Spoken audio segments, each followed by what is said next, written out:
Yo, what is up guys? It is Samool back again with another Epic 7 video for you guys today. And today, we're going to be talking all about a unit you can actually get from the selective summon, and one of the top 3 ones that I personally recommend, and that unit is going to be Ravi. Now Ravi is a very strong PvE unit. She's a good jack of all trades, and in PvP you're also going to be able to use her as well because she is a very powerful bruiser damage dealing unit. That being said though, before we get started with the video though guys, if you guys find these videos helpful or enjoyable to watch, make sure you guys hit that subscribe button as well as join my Discord server in the description box, because that is how you will be getting updates when these videos release, and also you'll be helping me out by subscribing and be able to interact with the community that is pretty large and very kind and very willing to help you through Discord. That being said, let's get started. So Ravi, if you guys don't know what she does, it is very important to understand what her kit is so that you can see why she's so good, especially as a jack of all trades in PvE, like I've said. So her S3 is an AoE attack that has a chance to stun, and if you do stun an enemy, that enemy will get CR pushed by 100%, or if that enemy was already stunned before the S3, then they will also get CR pushed, you'll see here, and this will consume 70 fighting spirit to use. So there's no cooldown. You just have to generate enough fighting spirit and you'll be able to use this ability, and the fighting spirit, like every other unit that uses it, will cap at 100. So she does use a fighting spirit mechanic, guys. This skill is very strong because in PvP, if you get really lucky, you can actually stun lock the entire enemy team and push their entire CR bar back. Very powerful in slower metas in like World Arena, because as the effectiveness ramps up, you'll be able to actually bypass a lot of effect resist later on and stun enemies pretty frequently. Next we have her S2. This is going to be her passive, and it is going to be why she's so freaking tanky sometimes and really good to have in PvE as a tank frontline. It is going to be a passive attack and effectiveness bonus that will stack whenever you attack or are attacked on Ravi. Now this is really nice because it synergizes with their S3. The longer fights go, you're also ramping up your effectiveness and damage, so your S3 will hit harder and the stuns will be able to last longer, or get applied more easily in PvP. And this can stack up to 5 times. You'll cap at 75% attack, which is crazy, and 50% effectiveness, which is also very crazy. And also, when you get attacked, if that wasn't enough, you get a CR push of 15% and you'll gain fighting spirit. So in PvP, like I said, it's really nice because you are scaling into the later fights, and in PvE it's nice as well because you're also scaling with your attack buff. But it's really nice in PvE because, you know, if you put it in the front, the boss AI will always hit you most of the time, and you're just getting constant CR push and constant fighting spirit. So that'll make you able to S3 a lot more frequently, making it very powerful in bosses with a lot of adds, like Automaton Tower and whatnot. Next we have her S1. So her S1 is a very strong single target ability, as you'll see here. There's a lot going on. You have a chance to stun. You also have lifesteal built in that is proportional to the damage you deal, so the harder you hit, the more you heal. And also you have a 40% chance to dispel 1 debuff from yourself, and that is a very strong passive ability on her S1, because if you run her on counter set, she's just constantly cleansing herself, right? And now if you soul burn this, you'll see that this greatly increases the amount of damage dealt, and that is not a joke. It will literally change the animation. First off, that's how much more damage it deals, and you will one-shot any squishy damage dealing unit in PvP in the game pretty much. And if you have a defense broken tank on the other side and you soul burn this into that, they will get one-shot pretty much for sure. She's just that powerful. Her S1 soul burn modification is crazy, so you want to save your souls into the late game with Ravi and start deleting units. So very powerful. So you're going to see that she has a lot of self-sustain, and she's a very good unit because she kind of is very self-sustainable, like I said. You know, she has that AoE stun, which is very nice against bosses that have a lot of adds. If your team's getting overwhelmed with a lot of damage, you know, you have a turn to actually heal up with your Soul Weaver.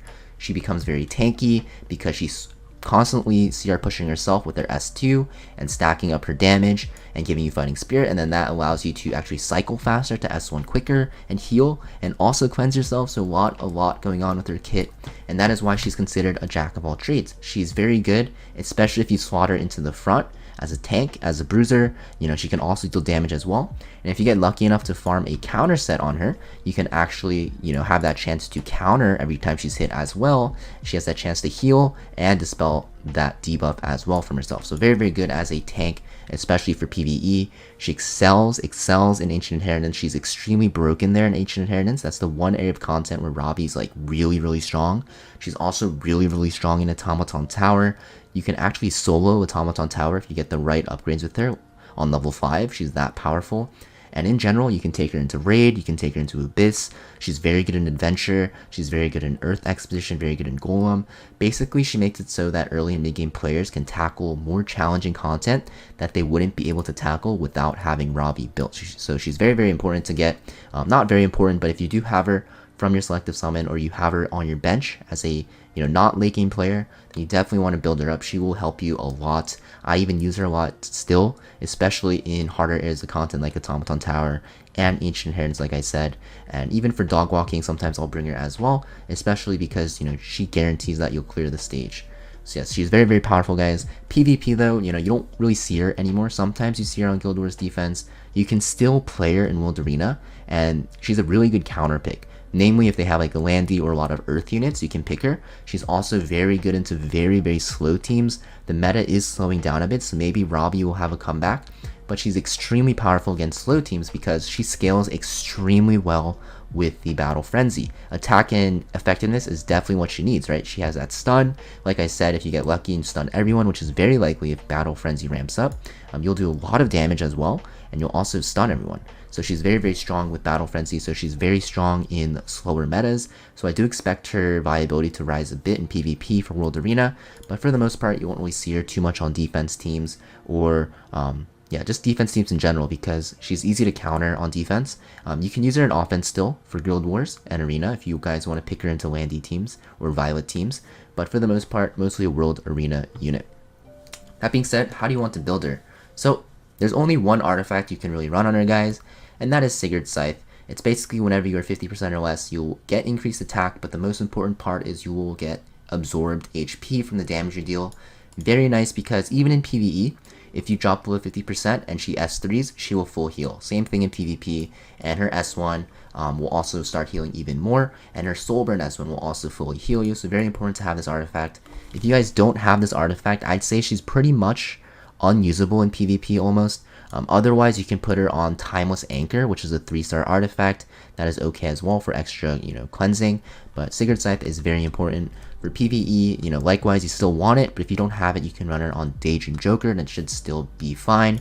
Or even, something like Sepulchrum, which is a tank, or Durandal, right, which is a tank artifact as well for warriors, will be very, very nice because she is going to be tanking for you in PvE.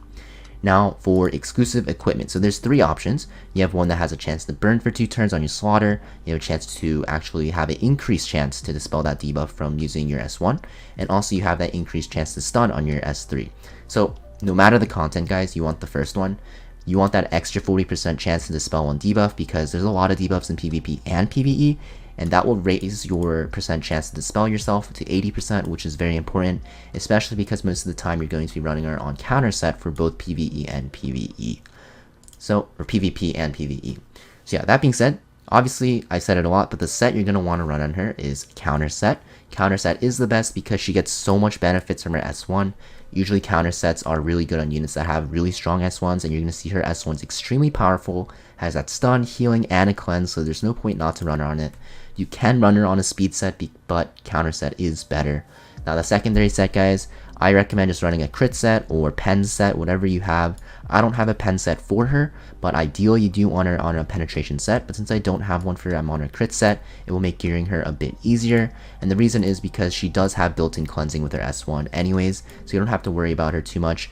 She's going to get CC'd regardless. Stuns are her big weakness, but there's not really anything to go against that, and there's a lot of dispels in the meta for PvP, so you don't really care about immunity as much anymore, so I will recommend crit. So yeah, definitely want to run her on counter set for sure, and then secondary set you want penetration or crit set if you don't have that penetration set available for her. Mulgora, guys, you definitely want to max her out.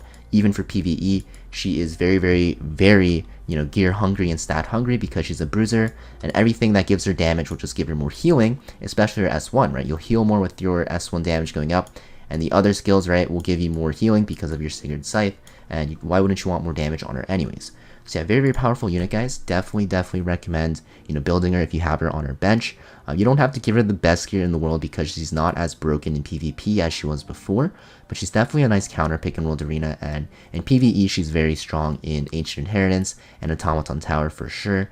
And if you're early or mid-game player, you can actually use her everywhere for the most part as a jack of all trades tank, and she will make your life a lot easier. That being said, I hope this video helped you guys out, and I'll see you guys next video. Peace.